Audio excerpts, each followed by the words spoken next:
యనమదుర్రు అనేది ఒక చిత్రమైన క్షేత్రం. అక్కడ శివలింగం ఉంటుంది. శంకరుడు ఆ శివలింగంలో తల కిందకి పెట్టి పాదాలు పైన పెట్టుంటాడు. ఇలాగా ఎక్కడైనా తల పైకుంటుంది, కాళ్ళు కిందకుంటాయి. యనమదుర్రులో ఉన్న శివలింగంలో శిరస్సు కిందకుంటుంది, పాదాలు పైకుంటాయి. మీరు అక్కడికి వెళ్లి వాళ్ళని అడిగితే నీరాజనం ఇస్తూ చూపిస్తారు శివలింగాన్ని. బాగా కింద శిరస్సు, పైన పాదాలు, నాభి వేసుకున్న యజ్ఞోపవీతంతో సహా కనపడతాయి. యమధర్మరాజు గారు ప్రార్థన చేశాడు ఒకానొకప్పుడు, రాక్షస సంహారం చేయడానికి అమ్మా నువ్వు వచ్చి యనమదుర్రులో కూర్చుంటే నీ శక్తిని నాకు అనుగ్రహిస్తే నేను రాక్షస సంహారం చేస్తానని. అంటే అమ్మవారు శంకరుడు యోగనిష్టలో ఉండి ఆయన ఆ సమయమునందు శీర్షాసనం వేసి ఉన్నాడు. తల కిందకి పెట్టి కాళ్ళు పైకి పెట్టి కాళ్ళు పద్మాసనం వేసుకుని ఉన్నాడు. ఇలా పొడుగ్గా కూడా పెట్టలేదు. అలా కూర్చున్నటువంటి పరమశివుణ్ణి చప్పుడు చేయకండి, స్వామి యోగనిష్టలో ఉన్నాడు, నేను ఒక్కదాన్ని రావడం ఇప్పుడు ఉండదు, ఈయనతో కలిసి రావాలి అని సుబ్రహ్మణ్యుడు చంటి పిల్లవాడు ఏడుస్తున్నాడు.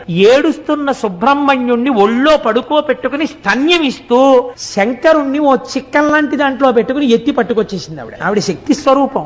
ఎత్తి పట్టుకొచ్చి దేవాలయంలో పెట్టి కూర్చుంది. తానే ఒక పుష్కరిణి సృష్టించింది. అక్కడ ఆ ఎదురుగుండా ఉన్న కోనేటిలో ఉన్న నీటితోనే అన్నం వండుతారు స్వామికి మహానైవేద్యానికి. ఆ నీళ్లతో వండకుండా మీరు ఎంత గొప్ప అగ్నిహోత్రం మీద ఎంత గొప్ప మినరల్ వాటర్ తీసుకొచ్చి వండినా సరే రాత్రి వరకు వండినా బియ్యం ఉడకవట. ఇప్పటికీ కూడా ఎదురుగుండా